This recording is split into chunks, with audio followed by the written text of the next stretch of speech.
Hey, it's me, Pappy D. I got another quick hunting story for you guys. This happened, probably 15, 18 years ago. And it involves Elvis and my one son, Mike, and a couple other guys that I won't mention their names.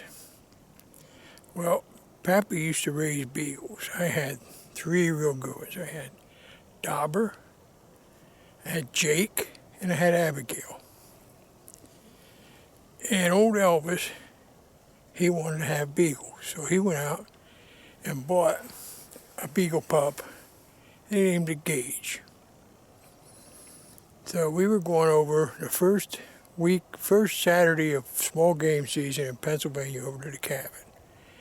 And for some reason, Michael didn't ride with me, my son. He didn't ride with me. He drove over by himself. And again, for some reason, we wound up leaving his truck at a local strip mall.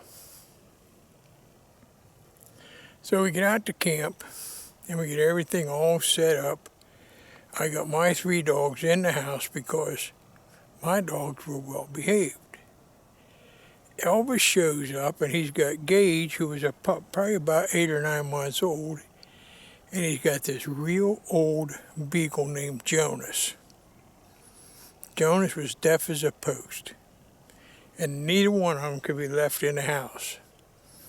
So he chained them up outside in the pavilion. We get up the next morning, and that's when my son decides to tell me he forgot to get his non-resident small game stamp for Pennsylvania, license for Pennsylvania. So everybody else is getting ready to go. Mike's truck's in town. I said, all right, get in the truck real quick, and we ran in town and we got him his hunting license, and we went out to where we were going to hunt. And I saw 3 guys walking across the cut cornfield, and I said, I wonder where Elvis and Bill and them guys got to. And Mike said, well, they're right there, isn't that them right there? And I said, I don't think so, I don't see any dogs. So we watched a little bit, and we said, yeah, that's them. So we get out of the truck and caught up with them. And my dogs hunted beautifully that day. But Elvis didn't have his dogs. And I said, where's your dogs, Elvis? He said as soon as he opened the box on the tailgate, them dogs cleared out and were gone. He hadn't seen them all morning. So we decided we could find them after the hunt was over. So we hunted till about 1 o'clock in the afternoon or so, and we had we shot a pretty nice bunch of rabbits and a couple of birds. We get back to the trucks, and the farmer come out, and Elvis says, have you seen 2 beagles? And the farmer said, you mean them 2 that jumped out of your truck and took off this morning? And after a couple of curse words, and Elvis said, yeah, that's the ones. He said, yeah, he said, they're laying up on the knoll over there underneath that apple tree. He said, they've been laying up there watching you guys all day. So we told the other guys, just take the truck and go. Put their Elvis's dog carriers in the back of my truck. You go and we'll find the dogs.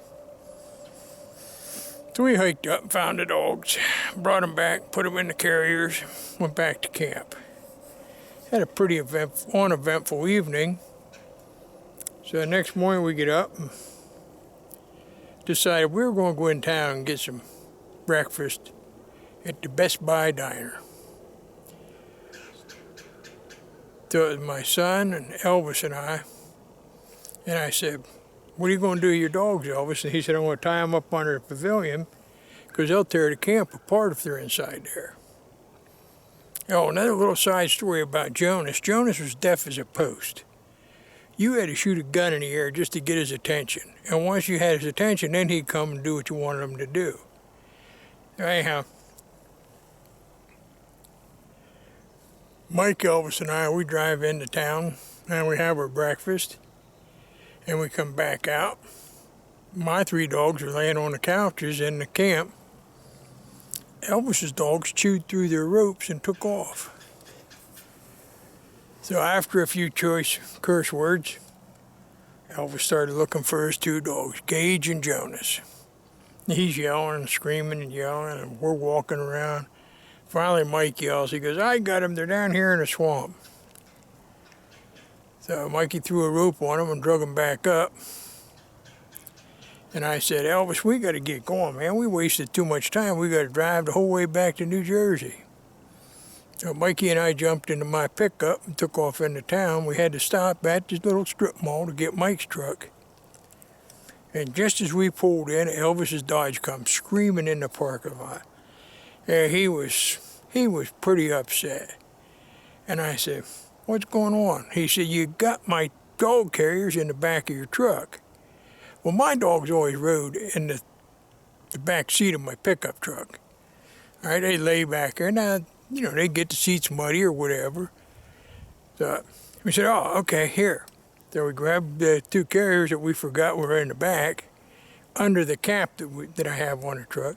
And I said, "All right, we'll see you later, Elvis." And we got in our truck to go. And I heard him screaming and hollering and cussing and pounding on the door of his truck. And I said, "What's the matter?" And he said, "Them damn dogs locked my doors and the keys are inside the truck." And we looked in, and all you could see was mud all over the inside of the truck from their little romp through the swamp down there before Mikey caught them. And I said, "Well, we ain't got a key. We ain't got time to hang out. Call your wife and have her bring the extra key out." Wasn't long after that, I was talking to Elvis, and I said, "Well, how's Jonas doing?" He said he run off. I said, "Oh, how's Gage doing?" He run off a couple of days later. I don't think they run off. I think Elvis gave them dang dogs away.